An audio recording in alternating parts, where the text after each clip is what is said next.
Hello students, today I will tell you about the fuel which we use in our motor vehicles, that is the motor spirit, or we say petrol. Now what is a petrol? We should know what are the composition of petrol, what it is made up of, how it looks like. So in the image you can see the petrol look like this. So this is the color of the petrol. Now what is a petrol? Petrol is basically a natural occurring yellowish black liquid found in geological formation beneath the earth's surface. So what we have is, we do have crude oil, and in the crude oil we do the fractional distillation. So here in the apparatus you can see this is the apparatus of the fractional distillation. So what does we do in the fractional distillation? We heat the crude oil at various different temperatures, and when the fuel is being evaporated, it evaporates and it gets distilled over the surface of the glass, and then that fuel is being collected. So this is the fractional distillation. So whenever you study fuel, you should know what is a fractional distillation. So we come to the next point. It is commonly refined in various types of fuels.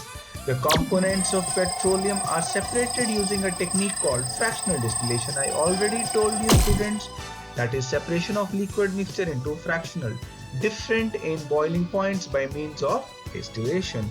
Now see, this is the structure. This is the structure how the carbon and the hydrogen atoms are connected together with these chains.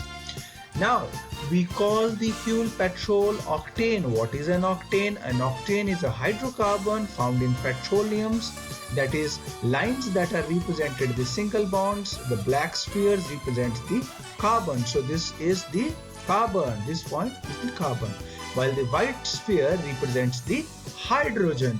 So students, you should know we have carbon, we have hydrogen, we have a single bond, either we have a double bond. So that's why a fuel is being defined in a chemical formula. Now when you come to the composition of the weight, what does the fuel consist? It consists of number 1 hydrogen, students, number 2 carbon, number 3 nitrogen, then you have number 4 oxygen, then you have sulfur, then you have other contaminants, metals. Now the maximum percentage is the carbon, that is around 85 to 83 to 85% of carbon we have in our petrol. Then we have hydrogen around 10 to 14%. So composition is very important. Then nitrogen maximum we have 2%. Then oxygen 1.5%, then sulfur 6%, and the metals are less than 0.1%. So students, you should know what are the compositions of the fuel. Then we come to the composition by weight. By weight means in a fuel we have different chains, such as alkanes, then we have naphthanes, then we have aromatics, then we have asphalts.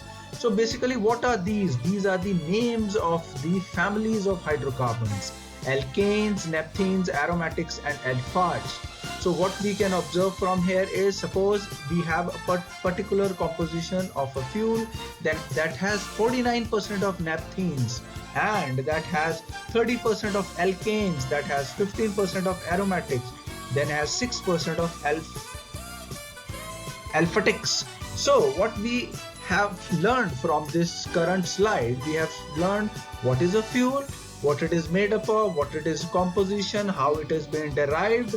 So this is the basic study when you learn fuels. Okay, thank you students.